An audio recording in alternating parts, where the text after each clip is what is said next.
کلیگه پرونده های جنایتی دادگاه عالی تاجیکستان ساکن شهر وحدت کریمزاده سوراب ابراهیم را بر اساس 2 ماده کودکس جنایتی تاجیکستان 104 قسم 2 آدم کشی و 249 قسم 3 بندهای اگ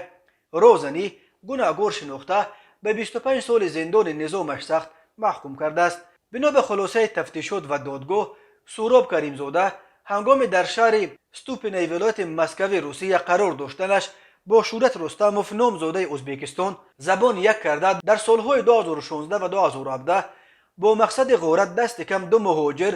لطفالله رحمانوف از تاجیکستان و اسماتوف از ازبکستان را با راه فریب به ماشین به جایهای بیادم برده هر دو را بوغی کرده کشتند و پول و تلفن‌هایشان را به یغما بردند. معلوم شده است که این 2 روزن از کیسه لطفالله رحمانوف بعد کشتنش امگی 4000 روبل و یک تلفن ارزانک نوکیا غنیمت بردند و از کیسه اسماتوف امگی 1000 روبل و یک تلفن تمغه سامسونگ. تفتیش پرونده را دادستانی شهر وحدت انجام داده و حکم سوراب کریمزاده از جانب دادگاه عالی هنوز روز 29 ایول سال 2022 صادر شده است، ولی مرکز مطبوعات دادستانی کل تاجیکستان تازه روز 18 آگوست بعد حکم قانونی گرفتن این حکم برخی تفصیلات این پرونده را نشر کرد. از بس که قانون‌های تاجیکستان استرداد شهروندانش به کشورهای دیگر را اجازت نمی‌دهد، پرونده سوراب کریمزاده بعد دستگیر شدنش در خود تاجیکستان تفتیش و محاکمه شد. قانونگذاری تاجیکستان به دادگاه‌های این کشور اجازت می‌دهد که